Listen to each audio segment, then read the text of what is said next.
ఒక దారిన నేను వెళ్తున్నా, ఒక వ్యక్తి దొంగల చేతి చిక్కాడు, కొట్టి పడేశాడు, దారిలో రక్తం కారుతుంది, స్పృహ తప్పి పడిపోయాడు. నువ్వు వచ్చావు, ముందు చూసావు, వీడితో నాకేం పని, ఈయన కదిలించుకుంటే ఈయనకంత పెట్టుబడి పెట్టాలి, ఈయన మోసుకెళ్ళాలి అని వాడు వెళ్ళిపోయాడు. రెండో వాడి అబ్బాయి వచ్చాడు, చూశాడు, అబ్బో ఈయనతో పట్టించుకుని నేను ఎవడు కొట్టాడు, ఎందుకు తెచ్చావు అని ఎన్నో అధికారులు పిలిచి నన్ను నేరారోపణ చేస్తానని చెప్పి ఈడు కూడా వెళ్ళిపోయాడు. నేను వచ్చాను చూశాను, వాళ్ళిద్దరు వెళ్ళిపోయారు కదండి. వరి పాపం, ఎవరో కొట్టి పడేసారే, ఎంతో కొంత సహాయం చేద్దాం, డబ్బు సహాయం కాదుగా, పాపం తీసుకెళ్ళి కొంచెం మంచిలు ఇచ్చి వాడు కోలుకుంటా దండం పెట్టించి వెళ్తానని చెప్పి వాళ్ళని తీసుకున్నాను. చక్కగా నేను వాహనం మీద వెళ్తున్నా, ఏ వాహనము, బైక్ మీద అనుకోండి. అప్పుడు గాడిద వాహనం ఉంది ఆయనకి, అవునా, తీసుకెళ్ళాడు. పూట కొల్లవాడంటే డాక్టరు అప్పగించాడు. అయ్యా ఇతను చచ్చిపోయాడు బ్రతికాడో చూడమన్నాడు, చూశాడు, స్పృహలో ఉన్నాడు, అయితే వైద్యం చేయమన్నాడు. క్యాష్ అని అడిగాడు, నేను ఇస్తానన్నాడు. వానికి వైద్యం చేశాడు, వాడు కోలుకున్నాడు. చక్కగా వానికి వస్త్రాలు మార్చారు, వానికి అన్నం పెట్టారు, నీళ్ళు ఇచ్చారు, వాడు దండం పెట్టాడు. నేను వెళ్తున్నాను, మళ్ళీ వస్తా, ఇతనికి ఏదైనా 100, 200, 500 ఖర్చు అయితే పెట్టు, మళ్ళీ వచ్చి ఇస్తానన్నాడు. ఓకేనా?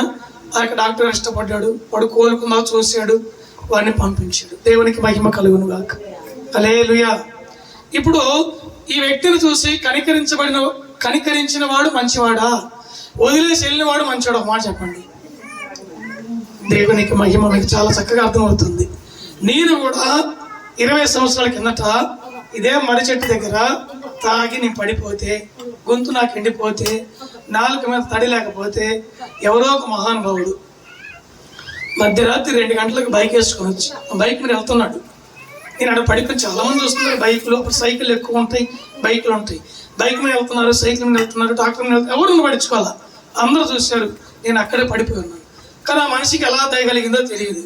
వచ్చాడు, ఎడ్డోలిపి చూశాడు, చూస్తే ఏమైనా వస్తుంది, తాగి పడిపోయా. వరి అంటే ఈ అబ్బాయి తాగి పడిపోవడం కాదు, ఏదో అనారోగ్యం వచ్చింది ఇతనికి, అందుకే పడిపోయాడు అని చెప్పి అతను తీసుకొని ఆ బండి మీద వేసాడు. ఆ బండి తీసుకొని వెళ్ళి, ఏ ఊరంటే మత్తులో ఉన్నాను కదా, ఈ ఊరి పేరు రాక కొండమంజుల పేరు చెప్పా. ఈ ఊరి పేరు రాక మత్తులో ఉన్నాను కాబట్టి కొండమంజుల పేరు చెబితే, కొండమంజుల డాక్టర్ దగ్గర నన్ను వేసాడు. ఆ చివర్లో ఉంటుంది, ఆ కాలనీ దగ్గర చివర్లో. పెద్ద వయసు వచ్చింది పెద్ద ఆయనకి. ఇప్పుడు అరుగు మీద వేస్తే ఆయన వచ్చి, ఇదిగో లైట్ అయితే చూసాడు, రక్త కణాలు ఉన్నాయి, నాగ చాపు పర్ల కోమలో ఉన్నాడని చెప్పి వెంటనే ఇంజెక్షన్ వేసి శలాన్ని పెట్టి నన్ను బ్రతికించాడు. దేవునికి స్తోత్రము కలుగును గాక. ఇప్పుడు నన్ను కనికరించిన వాడు ధన్యుడు అంటారా, అభాగ్యుడు అంటారా? ధన్యుడేనా? అసలు ఎవడో నాకు తెలియదు, అసలు ఇంకా నా పేరు తెలియదు, ఊరు తెలియదు. అందుకని నేనేమనుకోవాలి, నాకు ప్రభువే సహాయం చేశాడు, ఆ మనిషిని పంపించాడు, నన్ను బ్రతికించాడు. దేవుని నామానికి మహిమ కలుగును కాక.